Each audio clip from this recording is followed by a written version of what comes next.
बोलो जयकारा बोल मेरे श्री गुरु महाराज की जय। सभी गुरमुख प्रेमियों से सप्रेम जय सच्चिदानंद।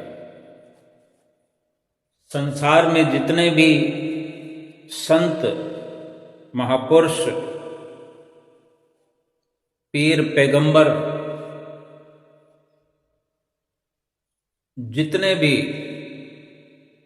इस धरती पर अवतार लेकर के आए हैं, अपने अपने प्रकार से अपनी अपनी वाणी में एक ही सच्चाई को बताया है कि इंसान अगर है, ये मनुष्य अगर है तो मिट्टी है। मिट्टी से बढ़कर कुछ भी नहीं है। ये शरीर जिसका घमंड करते हैं हम, जिसका अभिमान करते हैं, जिस पर फूला नहीं समाते हैं, ये मिट्टी है। न इसकी सुंदरता का, इस शरीर की सुंदरता का अभिमान सदा कायम रह सकता है, क्योंकि इसकी सुंदरता कभी टिक नहीं सकती। धीरे धीरे धीरे धीरे चाहे कोई कितने जतन करे, कितना प्रयास करे, चाहे कितनी ताकत लगा दे, इसकी सुंदरता को बांध कर नहीं रखा जा सकता। ना ही इस शरीर की ताकत को, ना अकल को, ना बुद्धि को, क्योंकि सब कुछ धीरे धीरे स्वाह होता जाता है, मिटता जाता है, और अंत में मिट्टी की ढेरी के सिवा इंसान कुछ भी नहीं, कि ये शरीर जो है मिट्टी की ढेरी में तब्दील हो जाता है। शेख फरीद साहब ने बहुत खूब सुंदर कहा है। कहते हैं, वेख फरीदा मिट्टी खुली, कब्र खोदी जाती है ना, उर्दू शब्द है ये।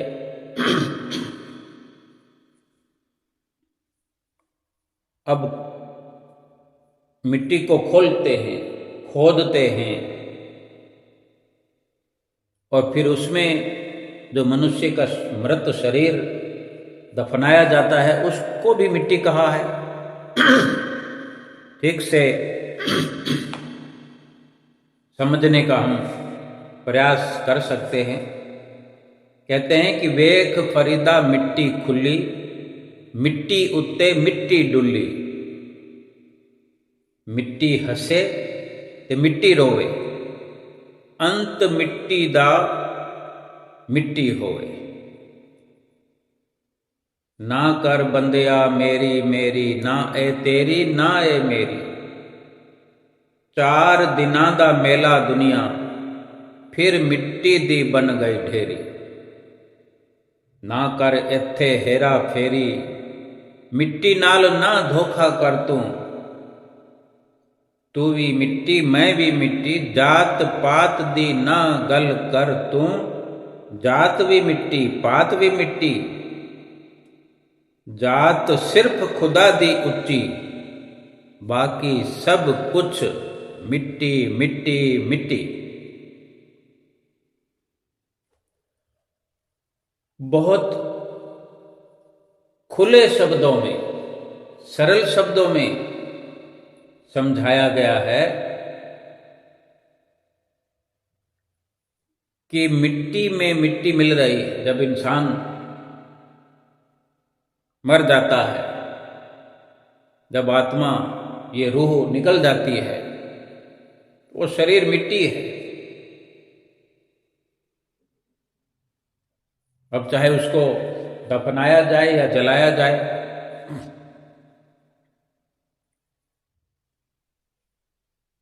ये अपने अपने ढंग के अनुसार, अपने तरीके के अनुसार जो एक असलियत बताई गई है कि इंसान मिट्टी के अलावा कुछ नहीं। कब्र को खोदते हैं तो यानी कि मिट्टी को खोला,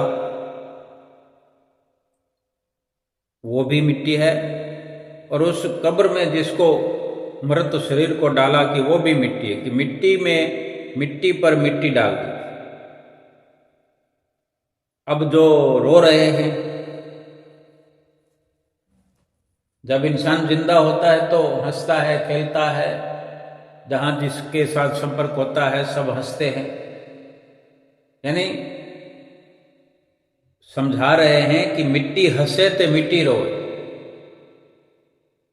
आज अगर हम जीवित हैं, रंगरलियां मना रहे हैं, ऐश परस्ती में लगे हुए हैं, वासनाओं में, संसार के पदार्थों को पाकर के हंस रहे हैं, तो ये मिट्टी हंस रही है। और जब ये शरीर, मृत शरीर को,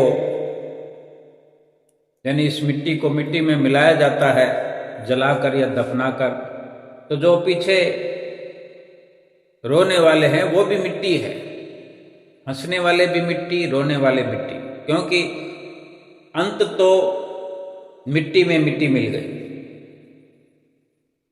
हिदायत ये देते हैं कि ये इंसान, ये जीव,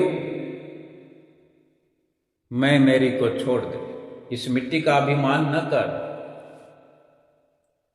रात और दिन हम मैं मेरी में लगे हुए हैं, ये मेरा है, वो मेरा है, धन पदार्थ पैसे के पीछे भाग रहे हैं। महापुरुष यही फरमाते हैं कि ना ये तेरी है ना मेरी है, ये तो केवल संसार में जो आना हुआ है ये 4 दिनों का मेला है। 4 दिना दा मेला दुनिया, फिर मिट्टी दी बन गई ढेरी। 4 दिन इस मेले में रह करके इंसान वहीं जहां से मिट्टी से आया था फिर मिट्टी में समा गया। और ऊंच नीच, जात पात, कोई किसी को बताना चाहता है, दिखाना चाहता है, कोई पैसों के दम पर, कोई ताकत के दम पर, कोई पद के दम पर ये जतलाना चाहता है कि मैं ये हूँ, मैं वो हूँ, मेरी इतनी महिमा है, मेरा इतना रुतबा है, मेरी इतनी ताकत है, मेरा लाव लश्कर है। यही फैसला दे दिया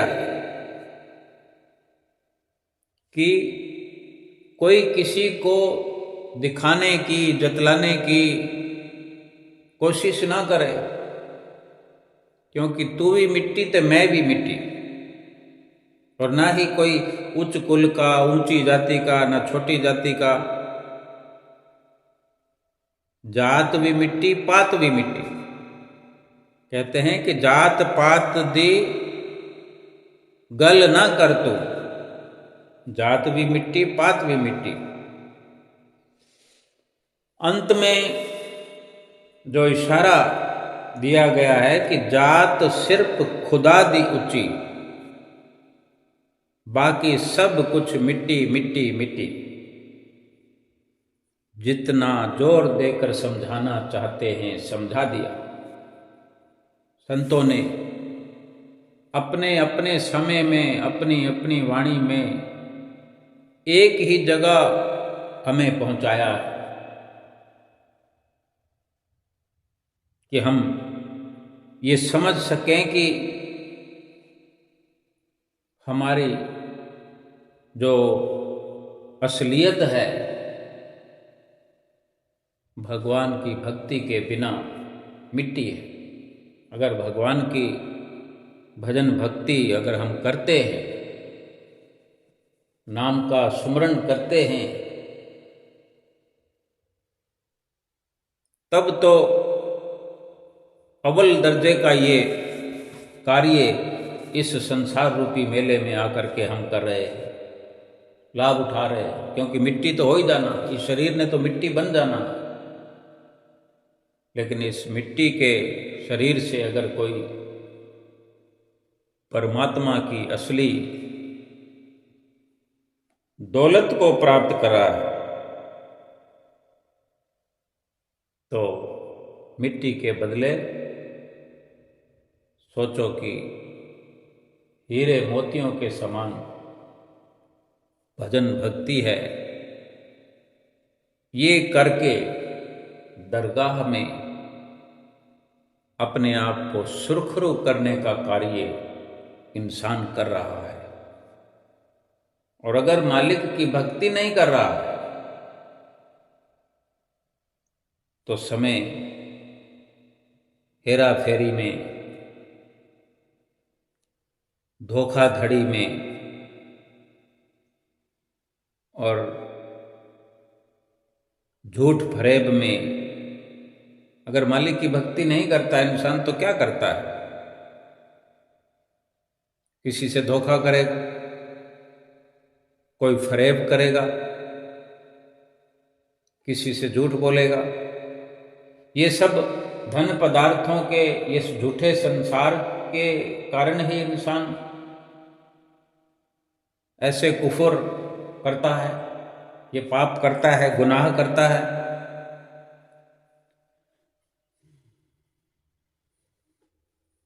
ये मनुष्य शरीर तो इसलिए मिला था कि ऐसी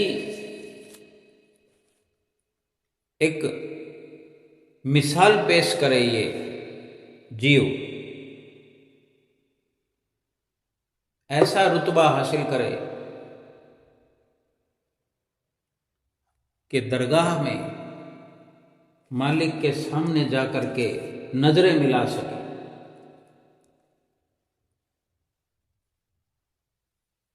ये धन पदार्थ जो कमाते हैं,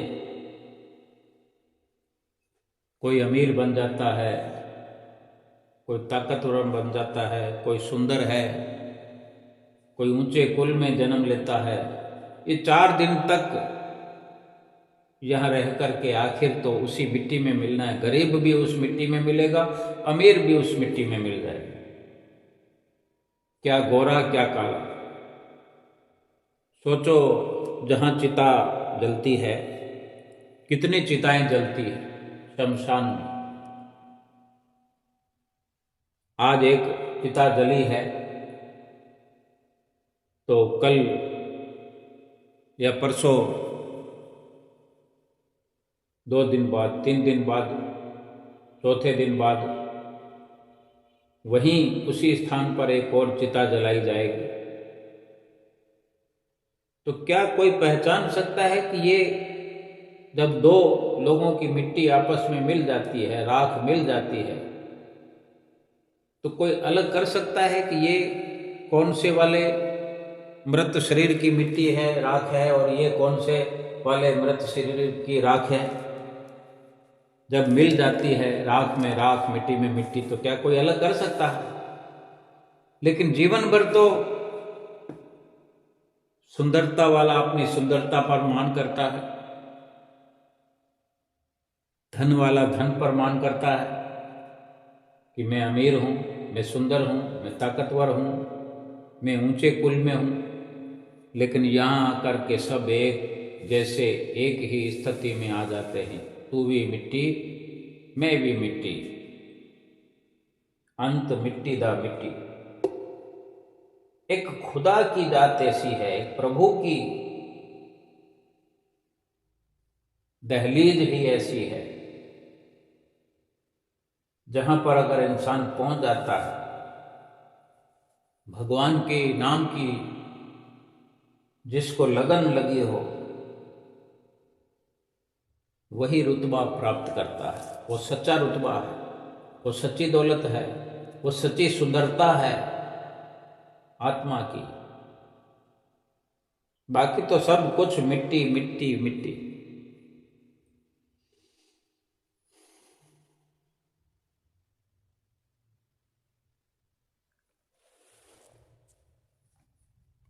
विचार करो कि जीवन के पल अत्यंत अनमोल है। एक एक पल कीमती है, एक एक श्वास का मूल्य सत्पुरुषों ने अपने अपने विचार के अनुसार कहीं पर 3 लोक की संपदा के समान बताया है, कहीं 14 भुवन के समान कहा है, किंतु ये भी श्वासों का मूल्य जो है वो कम आंका गया है। 3 लोक की संपदा के बराबर भी एक श्वास की कीमत बताई है, तो ये भी कहीं ना कहीं महापुरुष फरमाते हैं कि ये कम है। ये तो एक प्रकार से श्वासों को कीमती बताया है, लेकिन असली कीमत तो इससे भी कहीं बढ़कर है। मनुष्य जीवन के हर एक श्वास का मूल्य तो बहुत अधिक है। मनुष्य को विचार करना चाहिए, हमें विचार करना चाहिए कि रात दिन के 24,000 श्वास जो हैं किस उद्देश्य की पूर्ति में खर्च हो रहे, कहाँ खर्च कर रहे हैं हम? रोज के रोज 24,000 श्वास हम कहाँ खर्च करते जा रहे हैं? श्वासों का मूल्य कितना अधिक है तथा इनके सदुपयोग और दुरुपयोग में लाभ और हानि कितनी है। भाई हम सदुपयोग कर रहे हैं तो कितना, और दुरुपयोग कर रहे हैं तो कितना। गुरुमुखों को, प्रेमियों को जीवन के इसी थोड़े समय में ही, अल्प से अल्प समय में अपना असली मकसद पूरा करना है, अपना काम बनाना है। संसार के कार्य व्यवहार भी निस्संदेह करने हैं। महापुरुष फरमाते हैं कि संसार का कार्य बेशक करना है, अवश्य करना है, लेकिन ये याद रहे कि भक्ति भजन बिना निस्तार नहीं है। अपनी सच्ची कमाई, अपनी असली कमाई, अपनी असली पूंजी तो मालिक का भजन ध्यान ही है। यदि इस अनमोल समय में मनुष्य मालिक की भजन बंदगी से गाफिल रहा तो फिर अंत में बहुत पछताना पड़ेगा, अंत में बहुत पछताना पड़ेगा और उस वक़्त फिर कुछ न बन सकेगा। संसार भर का धन भी भक्ति भजन के एक क्षण मात्र की, एक पल मात्र की कमाई की तुलना में छोटा सा है, तुच्छ है। सारे संसार भर का धन भी सुमरण की, एक श्वास के सुमरण की कमाई की तुलना में बहुत छोटा है। यानी गफलत में, लापरवाही में नष्ट किया गया श्वास भी संसार भर के धन के बदले वापस नहीं लौटाया जा सकता। भी हम अगर कई बार हम कोई वस्तु खरीद लाते हैं और कहकर भी आते हैं कि अगर पसंद नहीं आई तो हम पैसे वापस ले जाएंगे,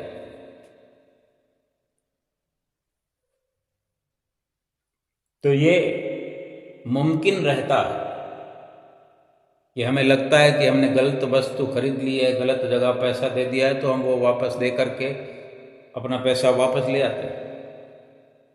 महापुरुष फरमाते हैं कि अगर श्वास अगर गलत जगह पर हमने खर्च कर दिया है, नष्ट कर दिया है, तो फिर संसार भर का धन दे करके भी श्वास को वापस नहीं लाया जा सकता। इतना कीमती ये श्वास है। सभी कीमती वस्तुएं यदि नष्ट हो जाएं या खो जाएं, चाहे कोई भी कितनी कीमती वस्तु हो, कितनी कदर की वस्तु हो, अगर खो जाती है या नष्ट हो जाती है, चोरों द्वारा चुराई जाए, डाकुओं द्वारा लूट ली जाए या खो जाए, किसी न किसी प्रकार से फिर प्राप्त किया जा सकता है। केवल खोया हुआ श्वास ही ऐसी वस्तु है जो कभी तथा किसी उपाय से किसी कीमत पर लौट कर नहीं आता। इसको लौटा करके नहीं लाया जा सकता। इस अमूल्य श्वास से यदि कोई लाभ प्राप्त न करे तो उसने जीवन में फिर किया क्या। गोस्वामी तुलसीदास जी ने एक एक श्वास का दाम कीमत 14 भुवन बताया है कि मोल 14 भुवन को, मोल 14 भुवन को, एक श्वास है तो है ऐसे रघु, ऐसे धन रघुनाथ को, तुलसी वृथा न खोए। फरमाते हैं कि 14 भुवनों की कीमत रखने वाला ये श्वास है तेरा। ऐसे धन रघुनाथ को तुलसी वृथा न खोए। संत तुलसीदास जी कहते हैं ऐसे धन को भगवान की कमाई के बिना, भगवान के नाम को जपने के बिना खोना नहीं चाहिए। शेख सादी साहब जी का कथन है, फरमाते हैं कीमते यक नफ्स अस्त हर दो जहां, गोहरे नायाब शुद्ध रायगा। बताते हैं कि दोनों जहान की संपदा के बराबर एक श्वास की कीमत है। ये हीरे जवाहरात से कहीं अधिक मूल्यवान श्वास यूं ही बेकार जा रहे हैं। यदि एक श्वास की कीमत दोनों जहानों से बढ़कर है तो दिन रात में आने वाले 24,000 श्वासों की कीमत कितने जहान होगी। 2 जहान या 3 लोग या पूरे संसार की दौलत या 14 भुवन एक श्वास के बदले बताई है, तो फिर 24,000 श्वास जो हम बेकार में यूं ही गंवा रहे हैं, तो सोचो फिर कितने दर्जे की, कितनी कीमत की ये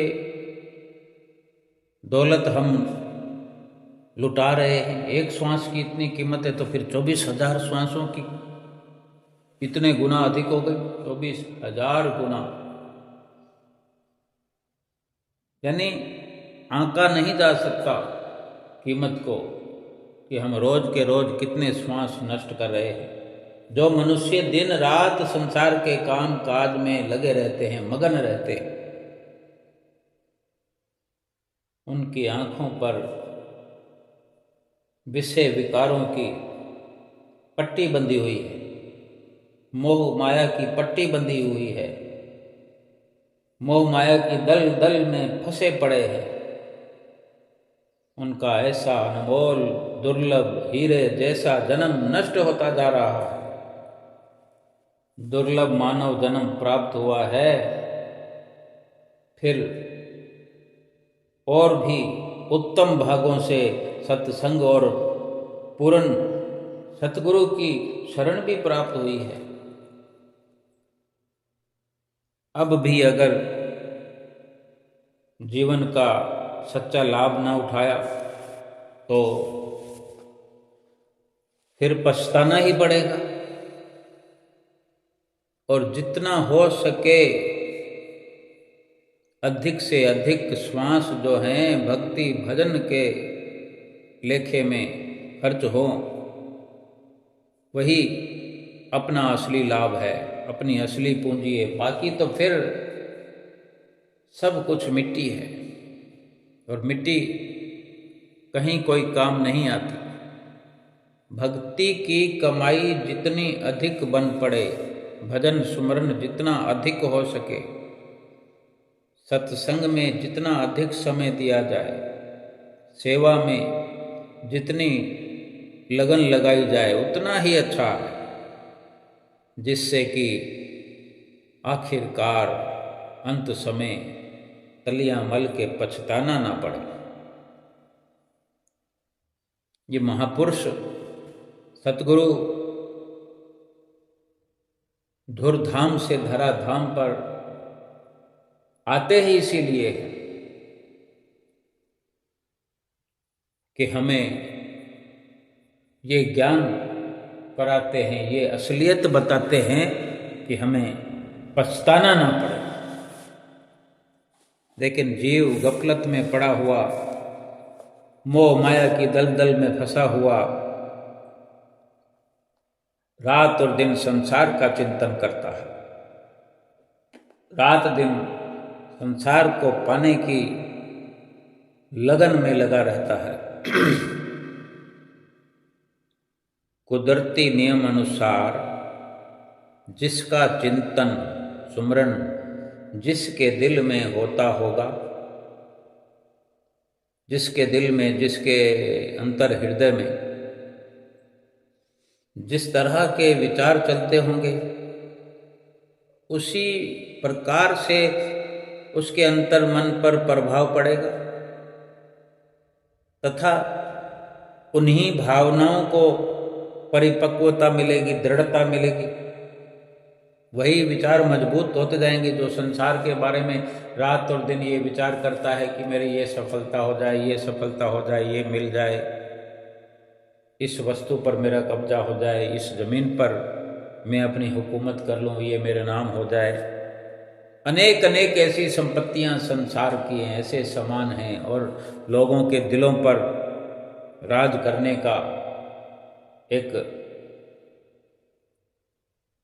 अथक प्रयास जो इंसान कर रहा है, अधिक से अधिक लोगों में उठना बैठना, अधिक से अधिक लोगों में जान पहचान बढ़ाना, लाव लश्कर के साथ उठना बैठना, मन में ये भाव रखना कि मेरे पीछे इतने लोगों की ताकत है। इस तरह की जीवन भर की विचारधारा फिर इसी प्रकार की भावनाओं को उसके अंदर में पक्का होता हुआ देखा जा सकता है। संसारी और गुरुमुख में, यानी मनमुख और गुरुमुख में यही तो अंतर है कि संसारी तो बाहरी आंखों से दिखने वाले संसार के पदार्थों, माया की सामग्रियों तथा भोगों के साथ चित्त जोड़े हुए रखता है। उसका चित्त रात और दिन उन्हीं में जुड़ा रहता है।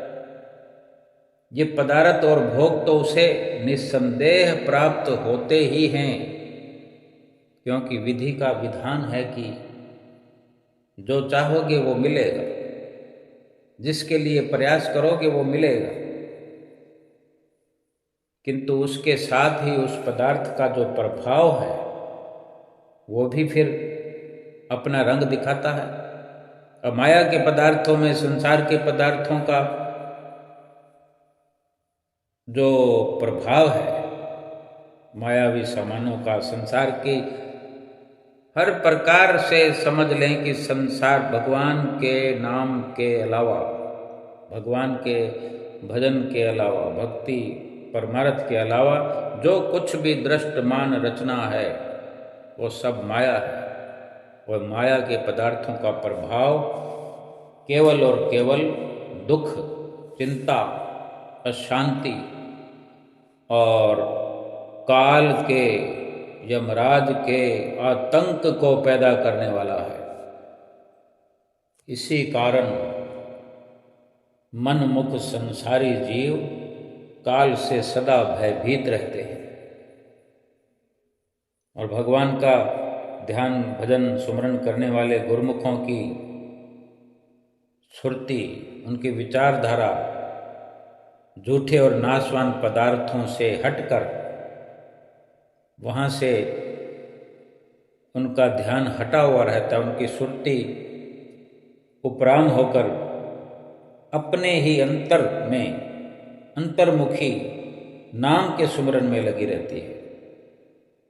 जिस प्रकार वे काल और माया की परिधि से, काल और माया के दायरे से बाहर रहते हैं, काल और माया का घेरा उन्हें घेर नहीं सकता, क्योंकि उनका सीधा संबंध सतगुरु के साथ जुड़ गया है। ये वो स्थान है जहाँ सतगुरु विराजमान हैं। हर किसी हृदय में जहाँ सतगुरु विराजमान हो, वहाँ जिसकी पहुँच हो जाए, जो अपना संबंध सतगुरु के साथ जोड़ ले, तो सतगुरु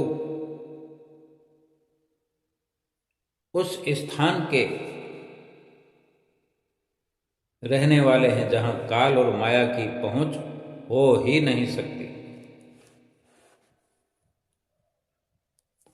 क्योंकि सत्पुरुषों के वचन हैं कि जो गुरमुख अपने मालिक का सुमरन करता है वो किसी से डरता नहीं है। मनमुख जीव ही काल के भय से आतंकित होकर परेशान रहते हैं। गुरुमुख के सिर पर तो गुरुदेव की छत्र छाया है, जो माता पिता के समान उसकी सुरक्षा करने वाले हैं।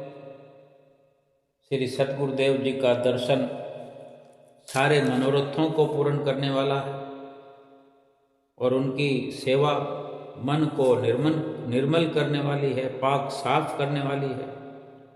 गुरुमुख की पूंजी केवल मालिक का सच्चा नाम है।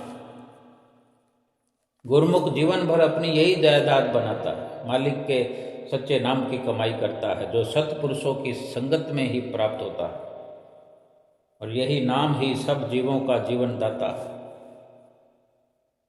तथा चारों ओर भरा पड़ा है। इस नाम के प्रताप से करोड़ों कलेशों और दुखों का नाश होता है। जिस गुरुमुख के तन में, मन में ये सच्चा नाम बस जाता है, उसके जन्म मरण आदि दुखों का अंत हो जाता है। पूर्ण सतगुरु जिसे अपनी शरण में ले लेते हैं, परलोक में भी उसके साथ रहते हैं। वही सच्चे भक्त हैं, सेवक हैं, जो सतगुरु की मौज अनुसार जीवन व्यतीत करते हुए उनकी कृपा के पात्र बनते हैं। फिर वे यमराज के भय से मुक्त हो जाते हैं। सच्चे मालिक का सच्चा दरबार है, उनकी महिमा उपमा कौन कर सकता है। वो मालिक का नाम सबके घट में रमा हुआ है तथा सबका आधार है। जो गुरुमुख इस आधार को प्राप्त कर लेते हैं, वे सदा निर्भीक रहते हैं, निडर रहते हैं, और सत्पुरुष संत सतगुरु की चरण धूलि अपने मस्तक पर सदा धारण किए रहते हैं, और गुरुमुख बनकर अपने इष्ट देव सतगुरु में दृढ़ विश्वास तथा सच्ची श्रद्धा भावना को अपने चित्त में जगा देता है, तो काल के माया के भय से मुक्त होकर के सच्चा सुख और सच्ची शांति प्राप्त करता है। मनुष्य जीवन का समय जो है, आज जो समय हमारे हाथ में है, ये भजन भक्ति की कमाई का सुंदर अवसर है। यदि इस सुंदर अवसर में, सुअवसर में हम गफलत करें और ये सुंदर अवसर, सुदुर्लभ अवसर हाथ से निकल गया, तो प्रभु प्राप्ति का महत्वपूर्ण कार्य फिर संपन्न नहीं हो सकेगा। परमात्मा ने मनुष्य को श्वासों रूपी अनमोल पूंजी देकर संसार में लाभ कमाने के लिए भेजा है। ये सच्चा लाभ है, आत्मा को परमात्मा से मिलाना तथा 84 लाख योनियों की यंत्रणाओं से, दुखों से खुद को बचाना। यदि ये अब न किया, इस सुंदर अवसर में अगर ये कार्य न किया गया, फिर कुछ भी हाथ पल्ले नहीं पड़ेगा, पछतावा ही पछतावा करने के सिवा और कुछ नहीं हो सकता।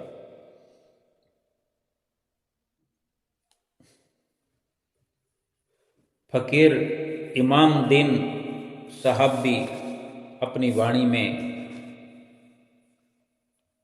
बहुत सुंदर संदेश देते हैं।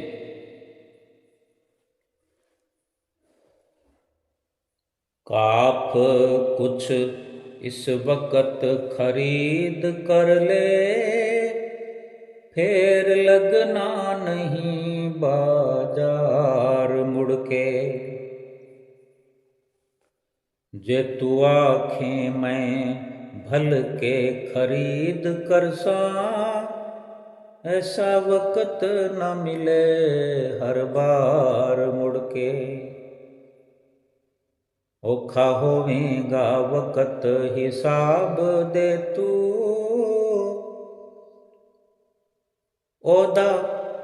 ओदो आँखेगा भेज एक बार मुड़ के। इमाम दीन अगे जिस दी रकम मारी, कदों करेगा फेर इतबार मुड़ के। कितनी सुंदरता एक एक शब्द में भरी है कि ये इंसान इस वक्त कुछ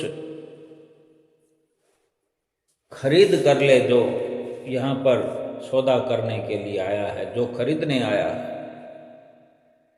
दुनिया एक बाजार है, इस दुनिया के बाजार में है जीव तो आया है, तो अभी खरीद कर ले जो खरीदने के लिए आया है। ये बाजार फिर नहीं दोबारा लगेगा, इस बाजार में दोबारा आना नहीं होगा। जो अगर तू ये सोचता है कि मैं फिर खरीद लूँगा, मैं फिर लाभ उठा लूँगा, तो याद रख,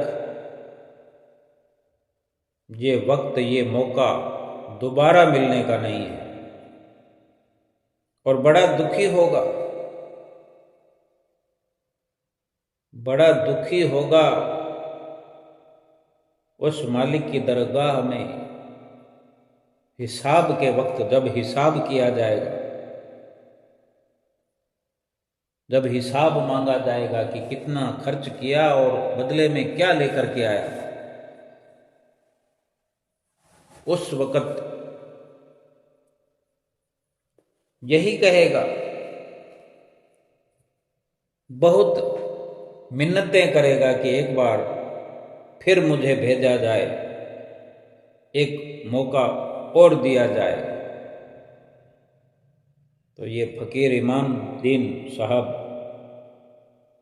फैसला सुना रहे हैं कि मालिक की दरगाह में यही फैसला होता है कि कहते हैं कि जिस साहूकार की रकम हम पहले से खाए बैठे हों, फिर वो दोबारा उधार नहीं देता। यानी मालिक ने जो हमें श्वास दिए,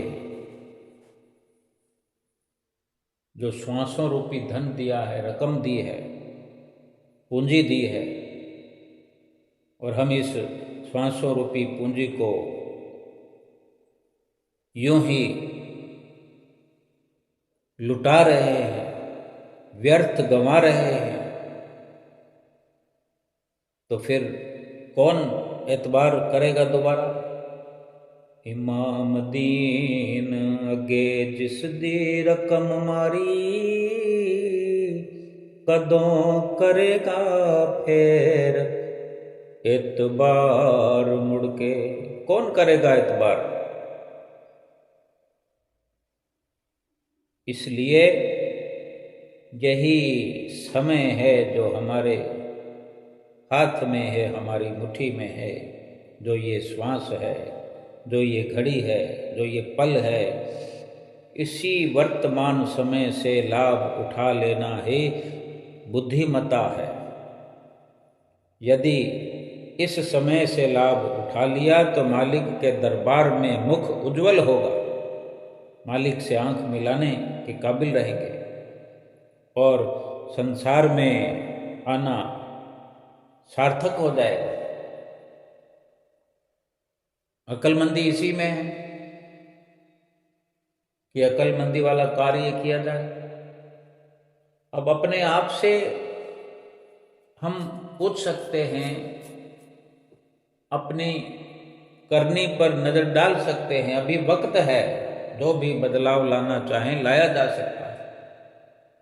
अभी वक्त हमारे हाथ में है, ये घड़ी ये पल हाथ में है, इसी में करने का है। आगे नहीं कि मैं फिर करूँगा। ये कोई दुनियावी झूठा बाजार नहीं है। आज वह कुछ नहीं खरीदा तो कल खरीद लेंगे। ये संसार रूपी बाजार में जो आना हुआ है, मनुष्य जन्म धार के, मनुष्य शरीर को लेकर के जो हम इस संसार के बाजार में आए हैं, ये अवसर बार बार मिलने का नहीं है।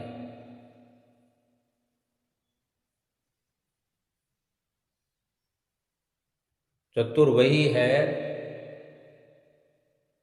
जो अपने श्वासों की कीमत से कई गुना अधिक लाभ उठा रहा है। चातुर मोल चौगुना कीना, मूर्ख मूल गंवायो। जो चतुर होते हैं वो अपने वक़्त से 4 गुना लाभ उठाते हैं।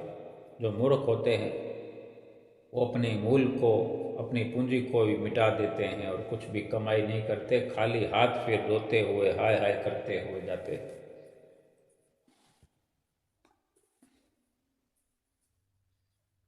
फरमाते हैं, ये संसार हाट बनिए की, ये संसार हाट बनिए की, सब जग सौदे आया,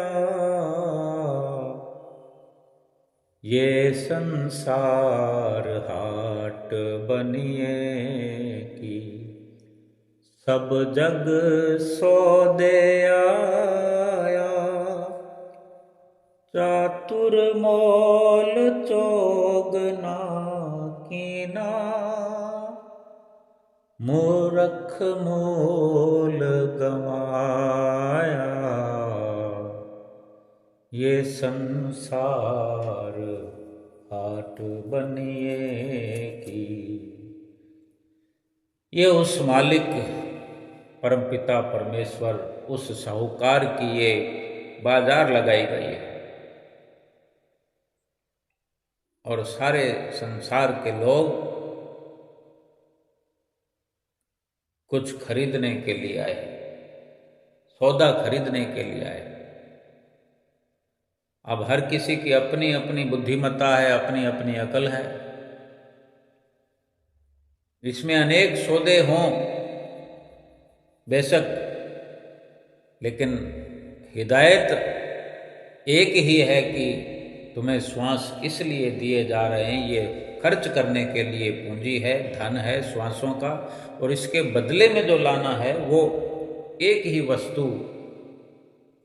मालिक का नाम, सुमरन, भजन, अभ्यास, भक्ति की कमाई। केवल और केवल यही इकट्ठा करने के लिए हमें ये श्वासों का धन मिला है।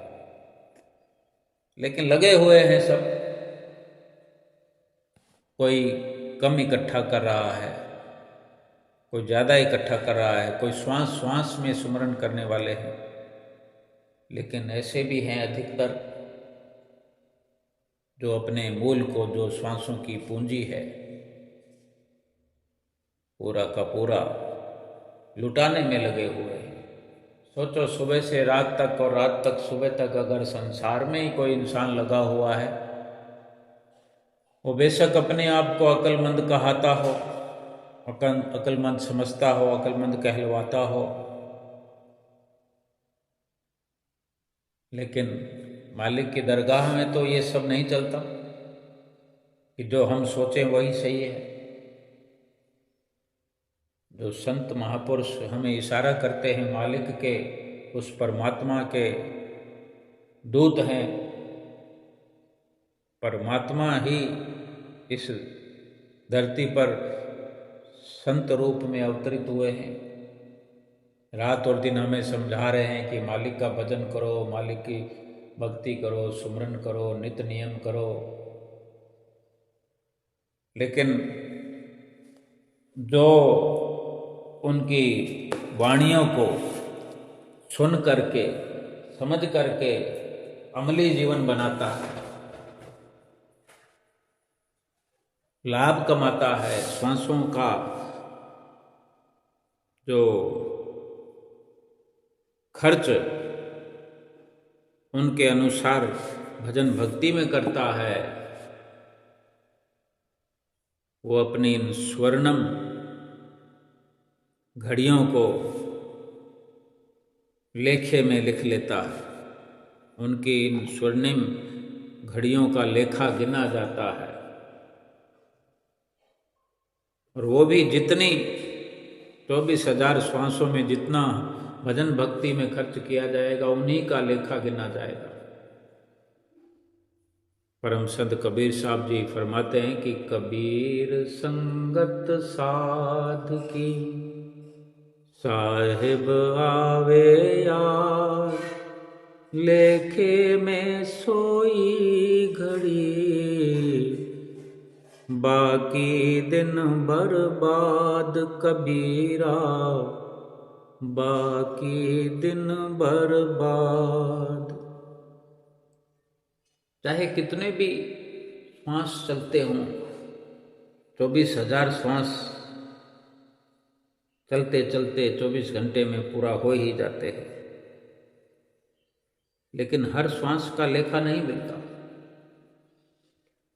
लेखे में वही श्वास गिना जाता है जो श्वास भजन में, सुमरन में लगता है, मालिक की याद में व्यतीत होता है, भक्ति की कमाई में जो खर्च होता है, सत्संग में खर्च होता है।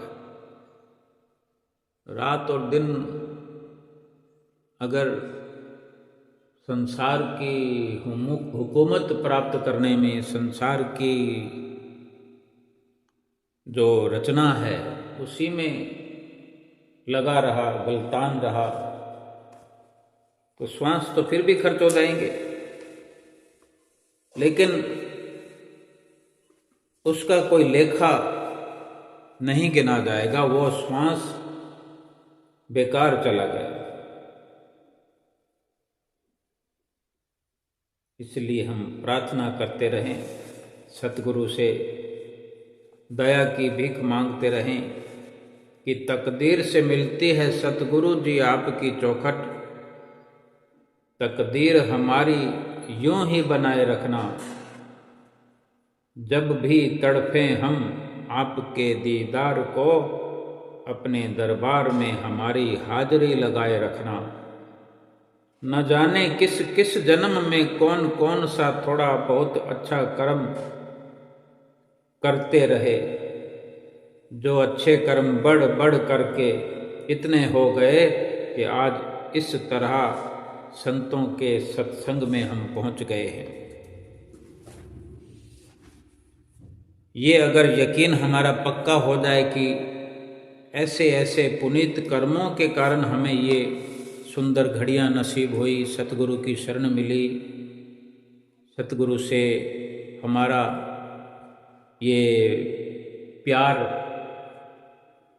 हुआ, सतगुरु से हमारा ये संबंध बना, तो फिर इस सतगुरु से होने वाले प्यार को और अधिक पक्का करना है, इस संबंध को और पक्का करना है, ताकि इस जीवन में, इस लोक में भी हम सुखपूर्वक जीवन व्यतीत करें और परलोक भी हमारा सुहेला हो। ये जो श्वास मालिक ने दया करके हम पर कृपा करके भरोसा करके दिए हैं, ये मालिक के भरोसे को, परमात्मा के भरोसे को तोड़ना नहीं है। एक एक श्वास को सुमरन में, भजन में, ध्यान में लीन होकर के खर्च करना है और सतगुरु की प्रसन्नता को भी प्राप्त करना है और परमात्मा की उस दरगाह में उज्जवल मुख हो करके जाना है। आँख मिलाने के काबिल हम रह सके, उसके लिए भजन सुमरन श्वास श्वास में करते रहने की ज़रूरत है और यही इस जीवन का लक्ष्य है। बोलो जयकारा बोल मेरे श्री गुरु महाराज की जय।